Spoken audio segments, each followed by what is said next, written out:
We are joined by former NATO Task Force Commander, retired Major General Dennis Thompson. We appreciate your time as always. This has to be an incredibly highly sensitive transfer of these hostages. As a former force commander, what are some of the concerns that would be top of mind for you during this hostage exchange? Well, first of all, the complexity of this is interesting because, of course, the Israeli hostages have been reported to have been released through Rafah, and there's even reporting suggesting that they're going to be transported to El Arish, which is about 50 kilometers west inside of Egypt, and then brought by Israeli helicopters from Egyptian territory into Israel. The other option, of course, is just to go through the Kerem Shalom crossing, which is only 4 kilometers away from the Rafah border. So I'm not sure exactly how this is going to be pulled off. We do know that they released 12 Thai hostages this morning because they're of little value to Hamas.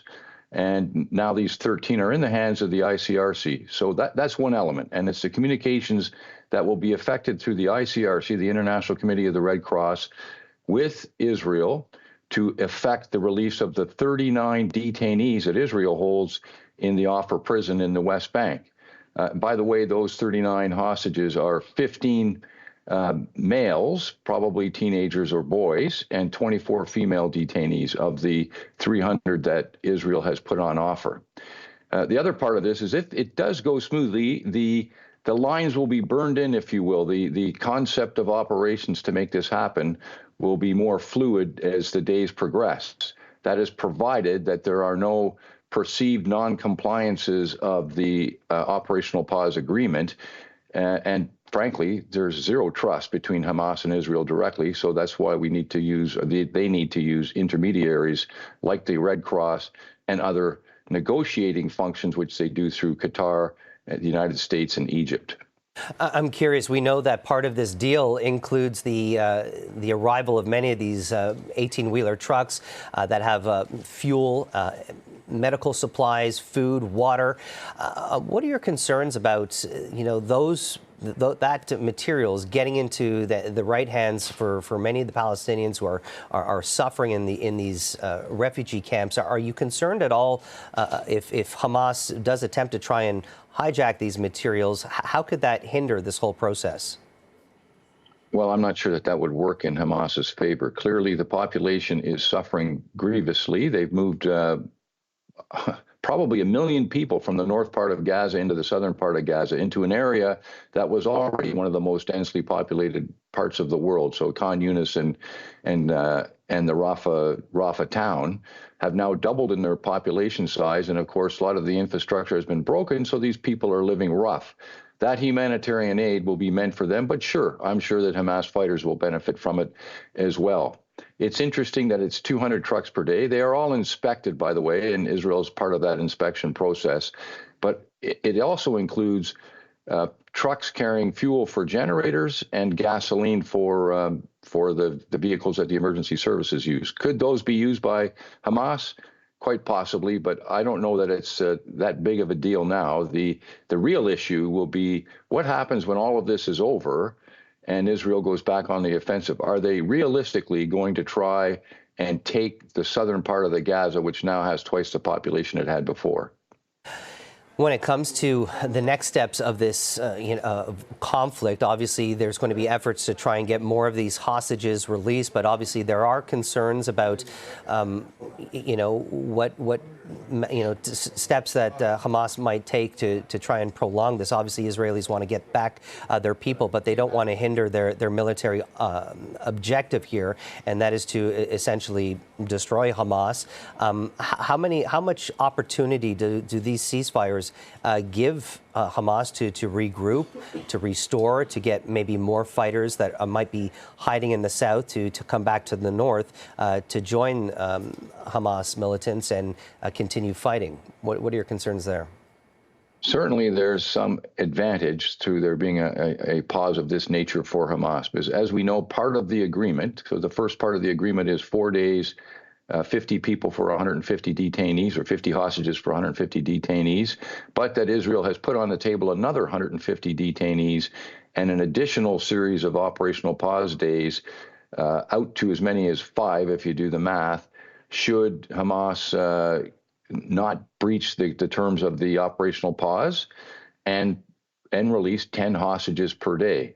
So I think Israel is doing a calculation on the cost-benefit analysis, if you will, between bringing home hostages, which of course is a big demand from the Israeli public, and the advantages that would accrue to Hamas for having an operational pause, allowing them to perhaps to reorganize, rearm, and take the fight to the Israelis.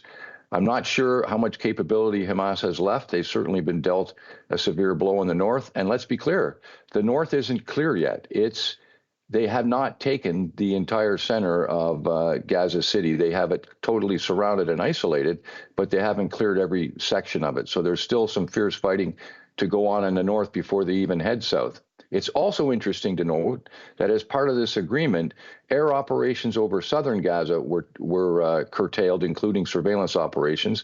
But in the north, the agreement states that those air operations are only off between 10 in the morning and 4 in the afternoon. So there's still opportunity for some fighting to go on in the north. I'm wondering if you think Hamas might have underestimated Israel's approach when it comes to trying negotiating the hostage for prisoners exchange. And I ask you that because when you look back just about 12 years ago, when it came to that historic exchange between Gilad Shalit, who was kidnapped by Hamas, that exchange involved one Israeli for over 1,000 Palestinian prisoners. And when you look at what happened in this particular deal, it was basically 1 to 3. Did that surprise you at all? I don't know that it surprised me. I think it's an indicator that Hamas desperately wants this operational pause, so they would have agreed to that. Before, they weren't being put under the same sort of military pressure to get the Gilad out of the clutches of Hamas. I think that was 2011, as you indicated, some 12 years ago. So this is not. It's part of the negotiating strategy, sure. It's a totally different paradigm. 3 for 1, Hamas can still paint that as a victory.